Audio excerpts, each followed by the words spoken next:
Isso não é coisa de menina. Ficar no mato não é coisa de menina. Subir em pedra não é coisa de menina. Pernas roxas, pés doloridos com calos. Adeus à manicure. E o cabelo tá bagunçado. É coisa de menina, sim, ser montanhista. Olá, eu sou Letícia, sou fisioterapeuta, pós-graduada em Fisiologia do Exercício e no episódio de hoje eu converso com a advogada e montanhista Roberta Rosa. Seja muito bem-vinda e apresente-se. Olá, tudo bem, Letícia? Tudo Meu nome é bem? Roberta, como você já falou. Eu sou advogada e me considero também montanhista. Adoro escalada, adoro estar conectada no meio da natureza. Beta, te chamei para o episódio de hoje para a gente poder conversar, assim, contar a história, né? Porque às vezes fica muito só a minha fala sobre a minha história no montanhismo e existem outras histórias mil a serem contadas que são tão boas quanto, né?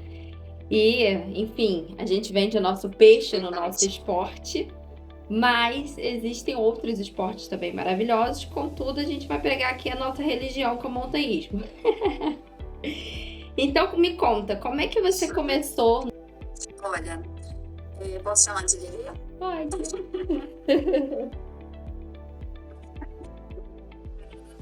O que acontece? Minha tia, irmã da minha mãe, ela morava dentro do Parque Nacional. Ela era casada com um funcionário lá que trabalhava e morava lá dentro. Então, eu passava as minhas férias inteiras lá no Parque Nacional. Eu e meus primos, né, o Rafael, Michele, tinha lá os moradores, né, que também tinham outras casas lá, tinha outros moradores. E a galera toda da nossa faixa etária, tinha Ramiro, Aruan, Cíntia, Anderson, ou seja, tinha uma galera que morava lá dentro.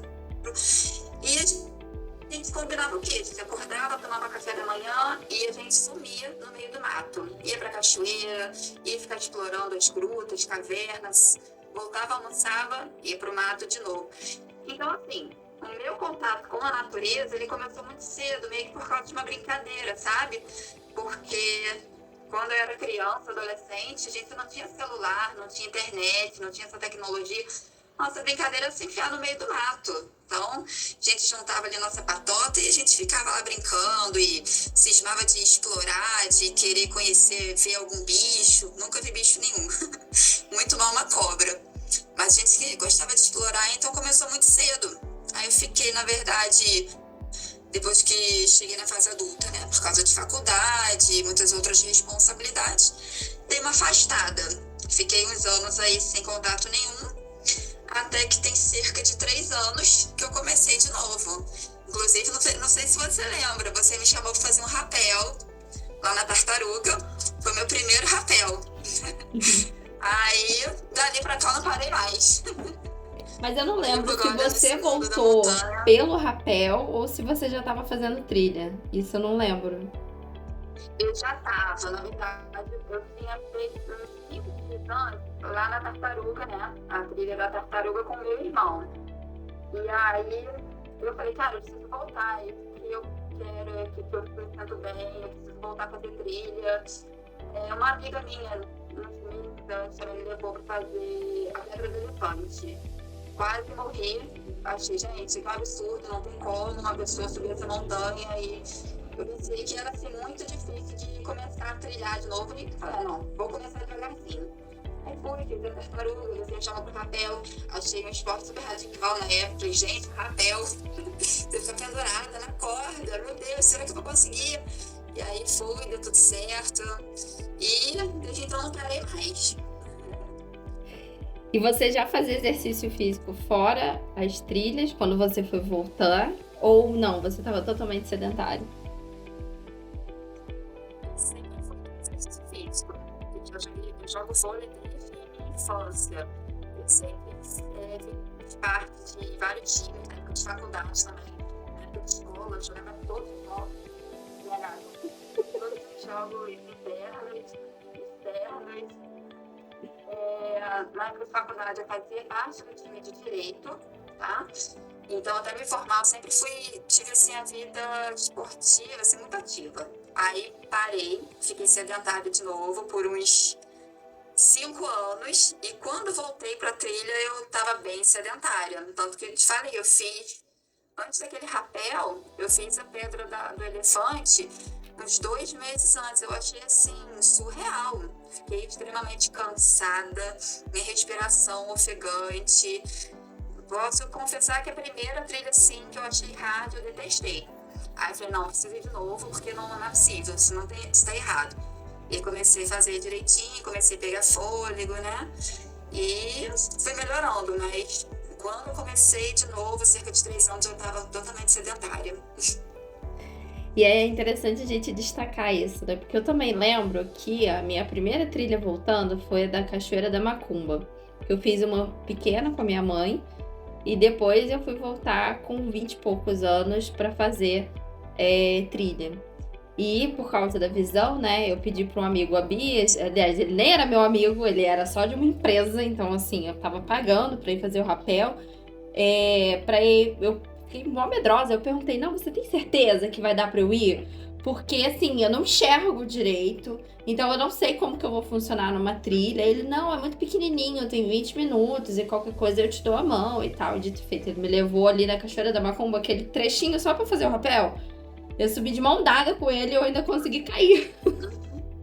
Aí, enfim, eu fiz muitas coisas depois, assim, de mão dada, e todas eu tinha essa sensação de quase morte. E eu falava assim, não, gente, não é possível, uma hora eu vou acostumar, não é possível. Sim. E eu acho que esse é um processo comum. Se a pessoa tá começando a trilha hard, não adianta, você acaba ficando traumatizado, né? Sim, e eu acho que é um processo comum, essa primeira trilha ser difícil, e aí você começa a entender seu corpo, como é que ele funciona.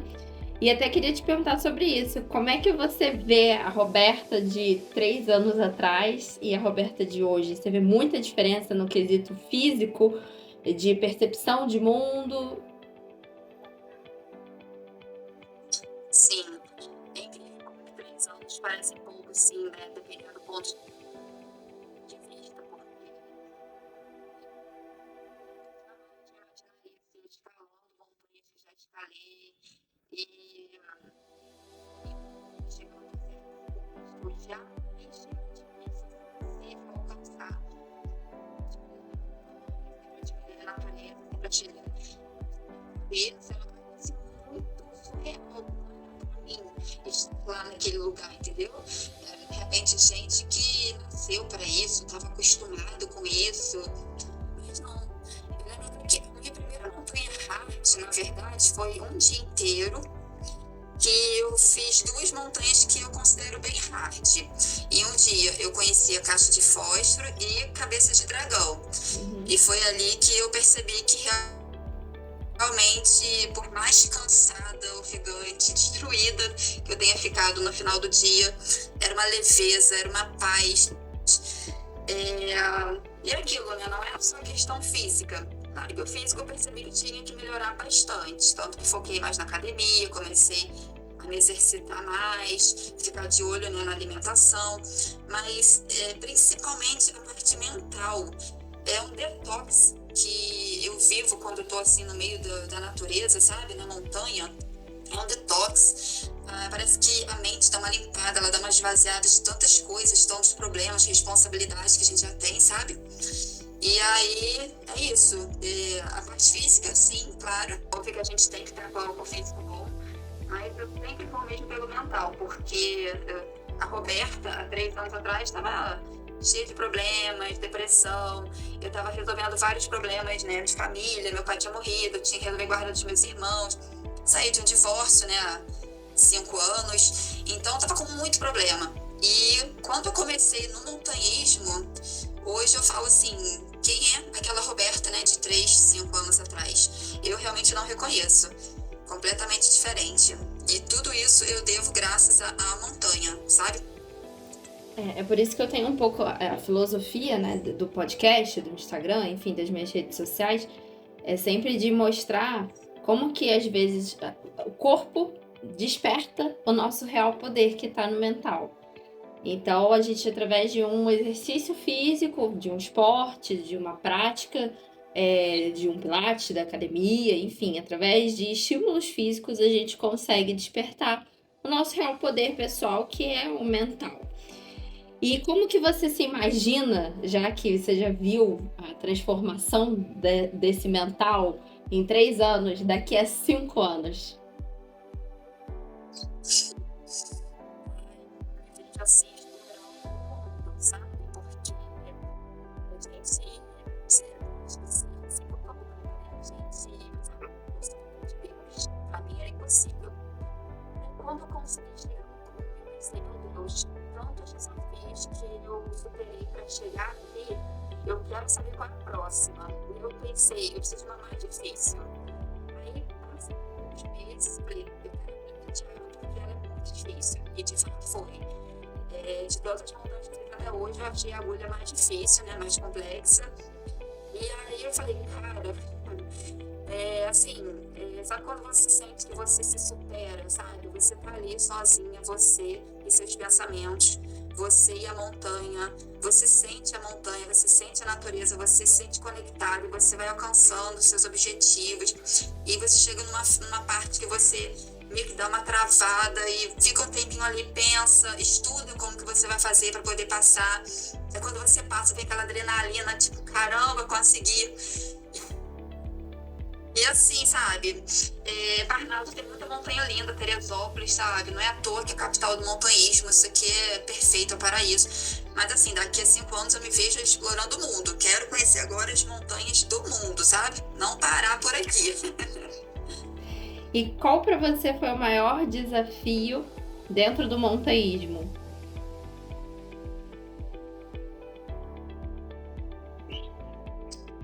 O maior desafio,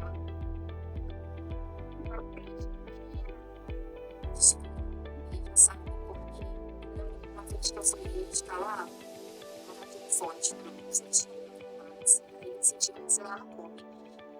E aí eu olhei para aquela pedra e pensei, cara, é muito difícil. Até a moça que estava comigo, uma amiga, eu falei com ela, cara, eu não vou, é difícil, eu vou machucar, não tenho força, não vou. E eu fiquei toda negativa e, sabe, quando parece que fica uma nuvem cinza, assim, sobre você. E eu ficava, cara, eu não vou conseguir, não vou conseguir, não vou conseguir. E ela foi. Quando ela chegou lá, eu falei, cara, não é possível, todo mundo vai, precisa também. E eu fui tentando, realmente, foi difícil, não foi fácil não. Me machuquei, eu xinguei muito, me estressei demais. Mas assim, quando eu cheguei lá no cume, a sensação assim, de liberdade, de empoderamento, de me sentir capaz, sabe? Ali foi acho que um divisor para mim. E porque assim, foi escalando mesmo, sabe? Não teve esticada, não teve nada, não. Claro que é artificial ali, né? Uma escalada artificial, mas não é uma escalada fácil. Então ali, pra mim, eu acredito que foi o divisor. Foi ali a parte mais difícil, né? Onde eu percebi assim, que realmente, desde que eu determinasse que eu iria, com dificuldades, eu chegaria. Mas, né? Chegaria de qualquer forma. Então, acredito que foi isso ali. Para mim foi o mais difícil. Porque foi uma prova, né? Algo contra mim mesma. Eu estava lutando contra mim mesma. Na minha cabeça eu estava, não vou conseguir, eu não vou, não vou. E eu estava assim, certa que eu não iria. Até que, do nada, minha amiga foi, estava todo mundo em cima, veio a minha chave, falei, peraí, eu vou também. Quem disse que eu não vou? Eu consigo. E aí eu falei uma batalha, né, interna. E aí por isso que eu digo que foi o meu maior desafio. E como é que você começou a escalar? Nada, já tem um tempinho, deve ter uns 2 anos, mais ou menos, que eu comecei a escalar. Né? Eu já conheci o montanhismo, né? Já estava conhecendo algumas montanhas, já estava começando a fazer o Big Four. Não sei se você lembra, a gente eu fiz até a Casa de Peito com você. Isso, daquela nossa descida eletrizante, literalmente, com raio e trovão. Exatamente. E pra mim, como foi a primeira do Big Four, eu nunca tinha visto assim uma escalaminhada tão difícil e tinha lá ferrata e chaminé. Eu nunca tinha feito uma chaminé na vida. Falei, gente, isso aqui é muito difícil. E aí, né, eu comecei a falar, saber, para eu conseguir completar o Big Four, fazer agulha, eu tenho que começar a aprender a escalar. E aproveitei, né, a oportunidade, já na época estar namorando com um escalador, e ele me ensinou, e a gente começou a escalar, e eu fui, começou a gerar, né, uma paixão pela escalada, um carinho realmente, como que eu posso dizer? Também foi um divisor de águas, porque na escalada, para mim que sou uma pessoa extremamente ansiosa, a escalada para mim é totalmente saudável até, né? Porque a gente está tão ali focado que você não pode cair, onde você tem que pisar, onde que você vai colocar a mão, o que que você vai fazer. E realmente, eu comecei a esquecer todos os meus problemas e escalando cada vez mais, querendo escalar, e a gente vai se desafiando. Então, assim, cerca de 2 anos, né? Tem pouco tempo, mas já escalei bastante lugar legal. Tem muito lugar ainda para escalar. E não pretendo continuar. Esse ano eu dei uma paradinha porque eu fiquei mais focada no trekking. Tá fazendo muita travessia, tá fazendo muita parte alta, né? Mas quero voltar a escalar. E eu acho legal porque a gente começou o Big Four juntas, porque o Cabeça de Peixe também foi a minha primeira das 4 ali. Até para quem não conhece, o Big Four são as 4 montanhas da entrada de Teresópolis, que é o Escalavrado, Dedinho de Nossa Senhora, Dedo de Deus e Cabeça de Peixe. E fomos juntas lá na Cabeça de Peixe, as duas passando perrengue, porque a gente nunca tinha feito uma trilha com escalada e chaminé, a gente conhece ali na hora, né, fazendo. E fomos evoluindo juntas, né, no esporte, assim. Lembro que mais ou menos na mesma época, uma foi no dedo, aí a outra tava fazendo escalavrado, aí a outra foi no dedinho de Nossa Senhora, aí a outra foi pro escalavrado. E aí a gente acabou completando quase que ao mesmo tempo o Big Four, apesar de estar fazendo depois dessa separado. E temos uma história maravilhosa que eu queria que você me contasse a sua visão dessa história. Porque eu só tenho a minha visão dela, que foi a nossa escalada junta lá na Pedra da Galinha. E que deu origem à via de escalada Namorada Enxerida. Eu queria saber como que foi a tua visão daquele dia.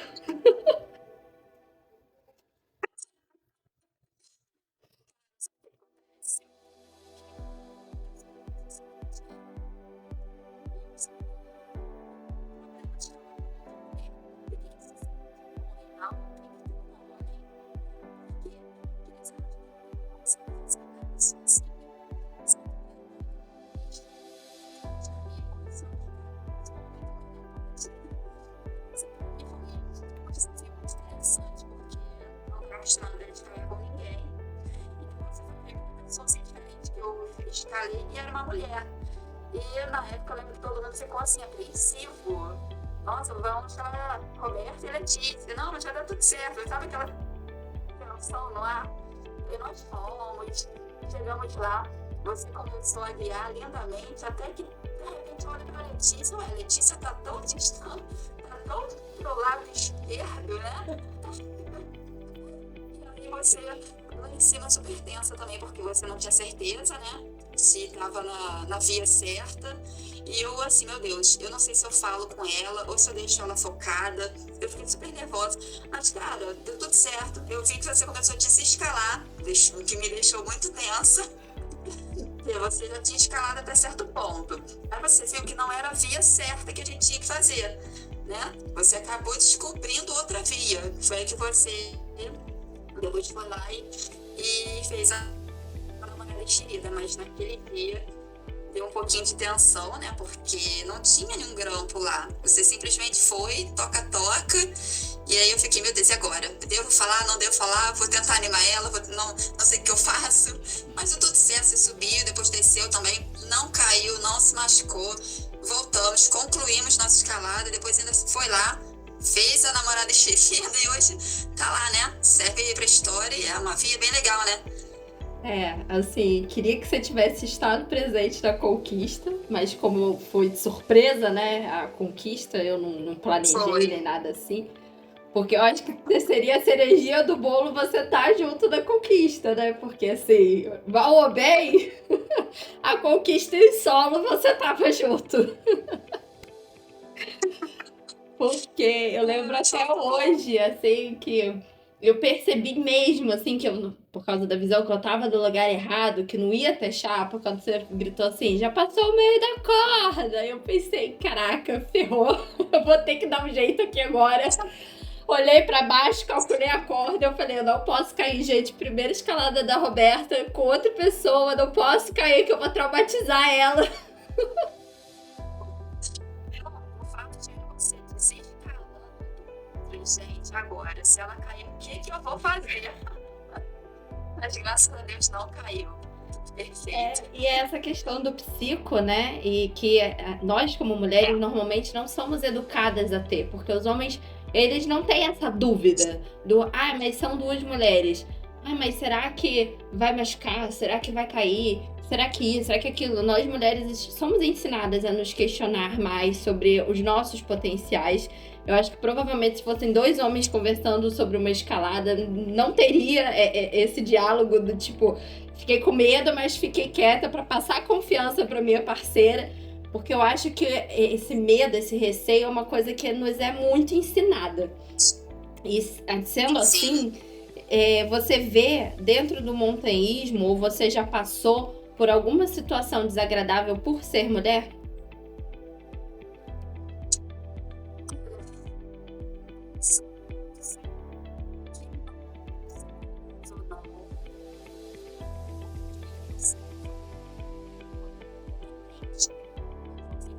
Histórias secretas, sabe? Mas, por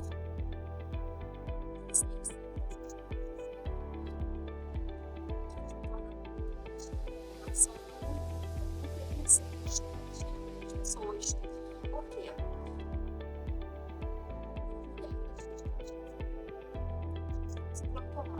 Aí tem alguns lances técnicos, né?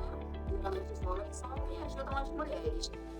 Sim, porque já vi situações onde eu achei meio desnecessário. O cara vai lá ajudar a mulher a subir, poxa, tem várias formas de ajudar uma pessoa a subir uma montanha, mas parece que rola assim, uma má fé, aí pega, sabe, na bunda da mulher e empurra, e fica uma situação meio constrangedora. Eu já vi isso, sabe? Depois a pessoa chegou pra mim e falou, poxa, eu achei tão constrangedor isso que aconteceu ali, assim, essa. Eu não achei legal. Comigo nunca aconteceu, por quê? Até com receio dessas coisas, né? Eu sempre digo, não consigo, não preciso de ajuda. Se eu quiser ajuda, eu peço. Não precisa me empurrar, não precisa fazer nada, não precisa tocar em mim. Então, assim, mas graças a Deus nunca aconteceu nada, não, sabe? Sempre fui bastante independente em relação a isso. Sempre preferi fazer tudo da minha forma, né? Que cada um tem a sua forma de fazer, né? Não é que existe uma forma certa. Existe a forma que você consegue fazer. E isso é válido. Então, foi até engraçado a travessia. Eu fiz uma travessia esse ano, só eu e uma moça, a Fabi. E foi legal porque foi um meio de semana, foi uma terça, quarta e quinta, que não tinha quase nenhuma mulher na montanha, só tinha homem. Éramos quase as únicas mulheres. Quando chegamos lá no abrigo do Açu, montamos nossa barraca, né? E simplesmente só tinha gente de mulher lá, só tinha homem. Mas assim, fomos respeitadas, não aconteceu nada de ruim, todo mundo tratou a gente super bem. E foi engraçado porque seguimos nossa travessia, né? Segundo dia, fomos importantes em todos os trechos técnicos. Quando chegamos no abrigo 4, foi engraçado que assim, parecíamos celebridades. Por quê? Porque ninguém botou fé que a gente ia conseguir chegar lá no segundo dia sozinhas. Então, assim, todo mundo, ao invés de perguntar se a gente estava bem, as pessoas iam perguntar, cara, como vocês conseguiram? Vocês fizeram sozinha? Mas e lá o trecho do cavalinho? Mas você, sabe assim, como se fosse algo impossível de fazer. E não é. Então, assim, eu achei interessante porque ali, por mais que ninguém tenha feito nenhum comentário machista ou tenha feito nada de ruim, a forma como as pessoas se mostraram quando nós conseguimos alcançar nosso objetivo, assim, meio que foi decepcionante, né? Porque parecia que as pessoas estavam colocando fé pra gente não conseguir. parecia que a todo momento as pessoas estavam esperando que a gente fosse pedir alguma ajuda e tal. E não, a gente fez tudo direitinho, deu tudo certo, ninguém se machucou, foi tudo perfeito. Então é isso, sabe? Eu acredito que ainda tem essa... Não é que seja uma rixa, né? Mas essa questão de algumas pessoas ficarem incomodadas por verem mulheres conquistando alguma coisa, conquistando, sabe, o montanhismo, fazendo coisas sozinhas, independentes, em grupos de mulheres, né? Então, acho que tem essa percepção assim, meio retrógrada, né? As pessoas não conseguem entender que nós somos um complemento. Não é que seja uma disputa, que alguém quer ser melhor que a outra pessoa, não. É um complemento. Se um homem, por exemplo, consegue, uma mulher também consegue. Tem homem que é mais forte, tem homem que é mais fraco, igual com mulheres. Tem mulheres que já, né, tem certa facilidade com alguma coisa do montanhismo, tem mulheres que já não gostam, já. Então é isso. Mas graças a Deus nunca tive nenhum problema, não. Essas foram só algumas coisas que eu percebi nesse tempo aí de montanhismo.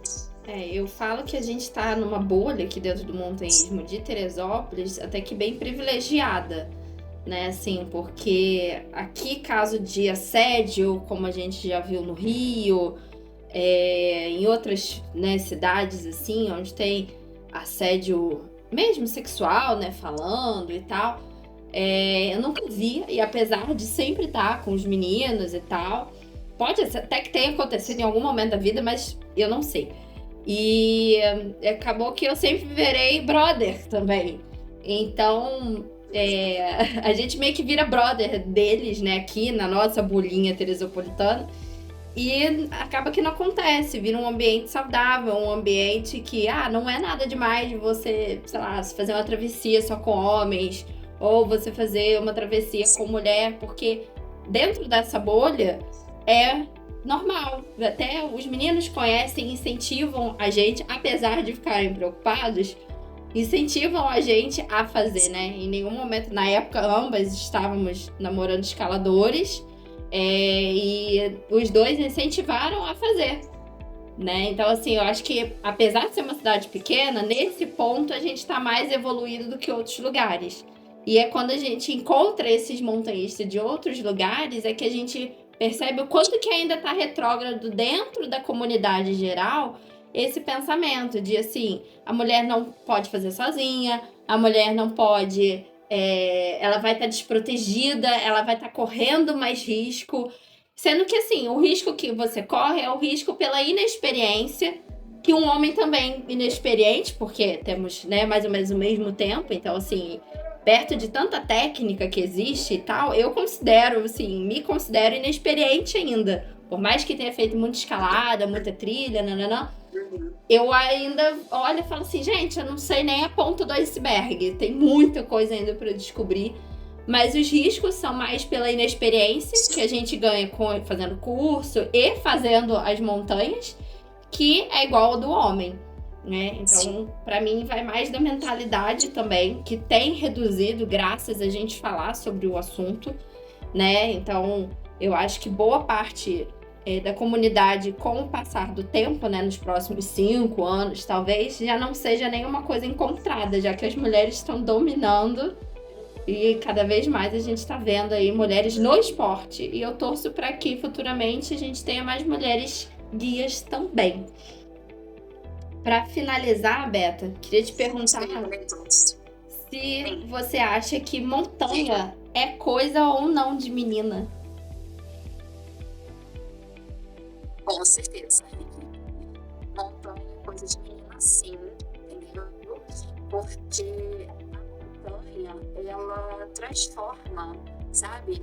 Ela transforma meninas em mulheres.